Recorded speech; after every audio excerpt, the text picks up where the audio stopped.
Hello, and welcome to this Escape from Tarkov Weapons Modding Guide. In this guide I will teach you what ergonomics is, how each attachment affects a weapon, what each attachment does, and what the sights look like, as requested. First off, we will be looking at an M4. First off, we will be looking at the vital parts of each weapon, starting with the M4. As you can see, there are 7 main parts to the M4 that are needed in order for the weapon to work correctly. These parts are a gas block to allow the weapon to actually fire, a handguard so that you're holding onto something and not just the smoking hot barrel, the barrel itself, which is here. Now that can change. The M4A1 receiver, which is the actual, this bit here, which does the firing. You're going to need a grip, obviously, for holding the weapon when you're firing it. A stock. Now you can remove this stock, like that, as you can see. And, of course, the bolt, so that it pulls you, loads the chamber around into the chamber each time you pull it. Next, we'll be looking at functional mods. These are weapon mods that affect the way the weapon functions, such as suppressors, sights, or grips.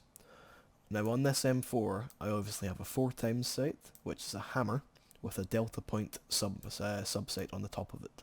You can switch between sights by pressing left control and right click. This will switch between the 4x and the sight on top, if you have 2 sights. If you would wish to change the magnification of a sight, press Alt right click. That will change the magnification if that is a feature of your scope. Here we have an angled grip. Angled grips are the best for recoil control and ergonomics.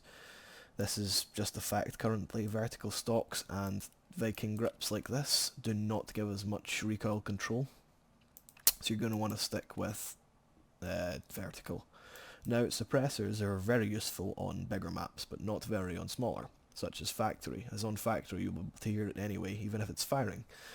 Now, this suppressor affects the base accuracy of the weapon, as any suppressor would, and it looks like that's going to be the case for every weapon. It can be removed in or during the raid, just to leave nothing at the end there, but I would not suggest that.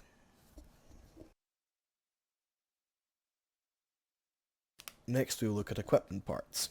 These are parts that you can add onto your weapon to either affect the performance of it, such as magazine sizes. This is a 60 round PMag I have in here. I prefer using 30 as you reload much quicker and need to be more accurate, but it is good for spraying. And on the end here we have a rubber butt pad which decreases the amount of recoil drastically that you will receive. Now this at the end here, this stock is the best in the game. It's MOE stock. It's got the highest ergonomics. Now, there is no real point in showing you each weapon and how you strip down each weapon, as it's fairly self-explanatory and can be learned very easily. However, I will show you some of the attachments you can get on each weapon. For instance, this is an AK-74N. It has a 60 round magazine, as well as a grip that is not rail system. It does have a grip that's bolted on at the bottom with screws there, or bolts, cannot see from this angle. It has a hexagon silencer.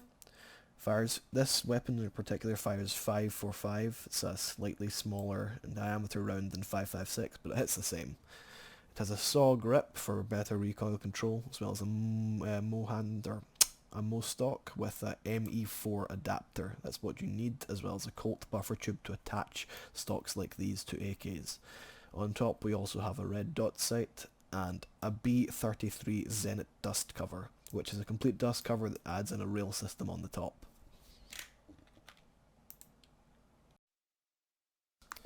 Now, there are a multitude of weapons sights, weapons attachments, stocks, magazines you can use in each weapon, and for the most part, every weapon has some type of rail system.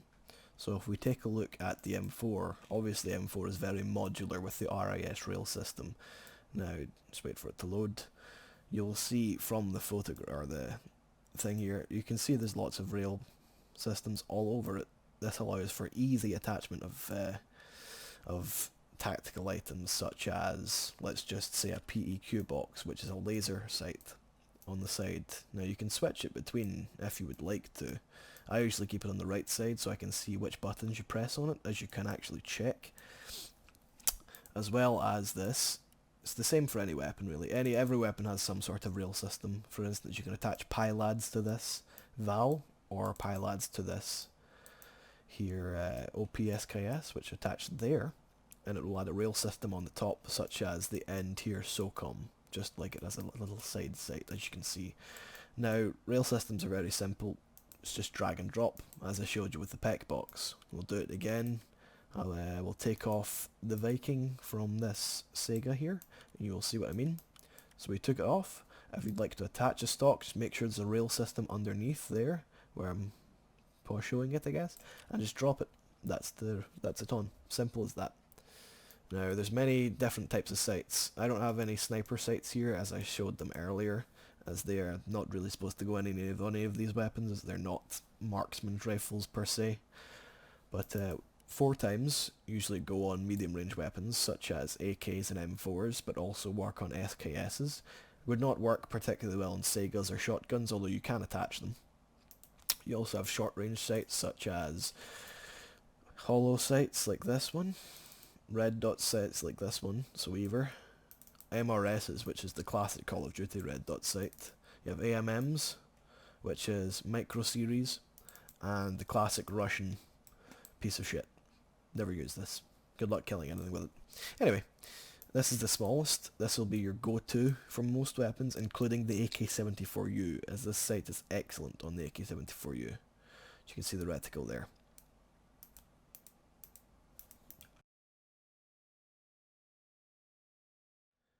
Now, ergonomics is the only thing it really does is it changes how fast your character turns. So it's like wearing armor. The lower your ergonomics, the slower your character will move, turn, and the faster you will run out of stamina.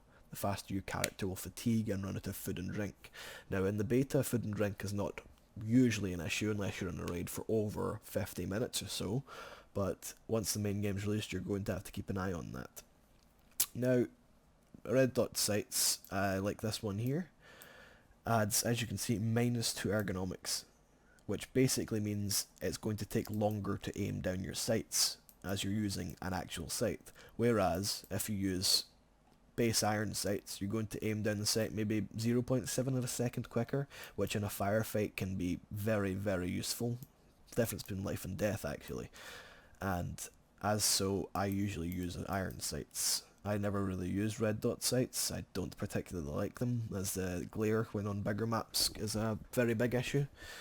As well as sights and stocks and all those such items, you also have flashlights. Now, I've shown the difference between them both. This is a 25mm mount ring with a WF5 flashlight in it. This attached to Picatinny mounts, such as M4, Sega. I will just drag it on, as you can see, attached to the side of it once it loads.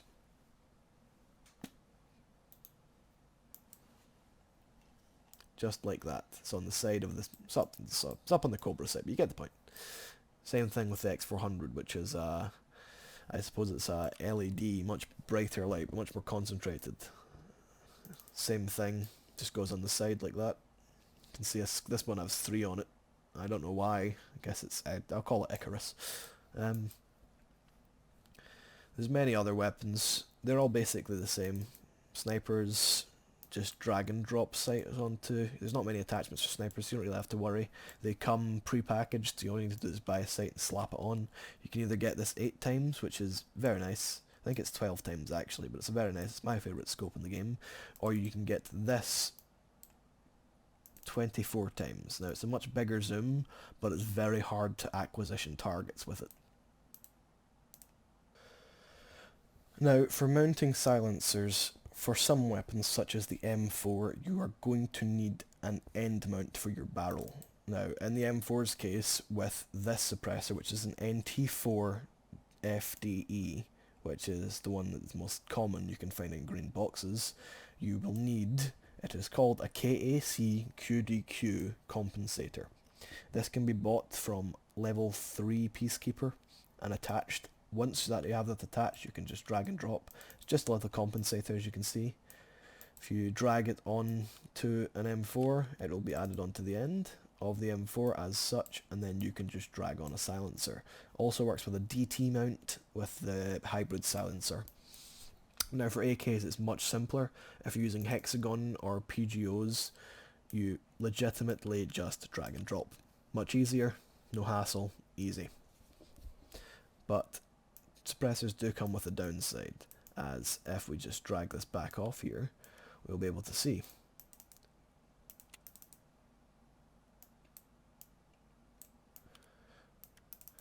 If we look at this, at -3 to ergonomics, that will severely affect your turning speed, as well as how quickly you aim down the sights, which may be the difference between life and death, depending on how good your aim is and how fast your reaction times are. Also adds -1 to the base accuracy, so your gun will be much less accurate. There's no percentages for it, but just assume that it's going to be a tiny bit less accurate. The bullets might not go exactly where you think they're going to go. And of course, -1's to recoil. This means you'll have less recoil, but obviously less stopping power because it is a silencer. Muzzle velocity is +75. The bullets will come out of this suppressor faster. I'm not sure that's how it works in real life, but that's what it says here. As for the M4 silencer, just another example, same exact thing. -2 ergonomics, -1 to accuracy, +75 to muzzle velocity, -1 to recoil. Same exact thing, basic.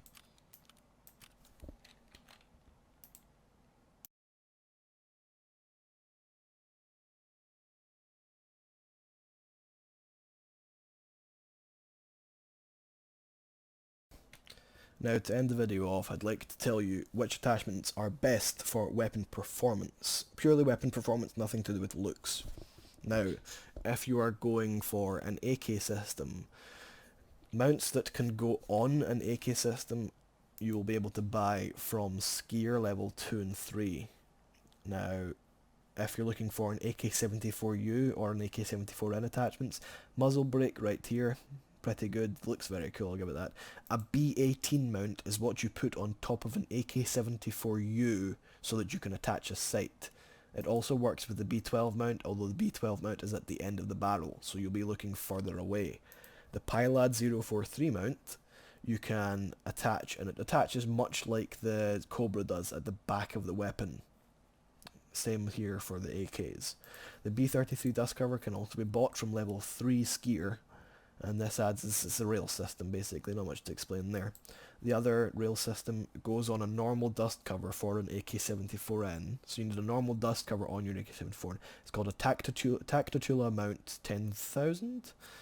Just goes across, can attach a sight to it, very simple, no hassle. Now, yeah.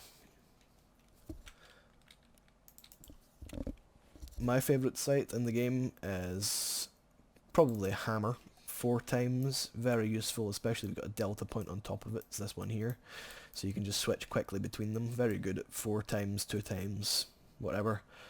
My favourite close range, I never really use many, but if I have to, it's definitely got to be an aim point, as you see on this pump action shotgun here.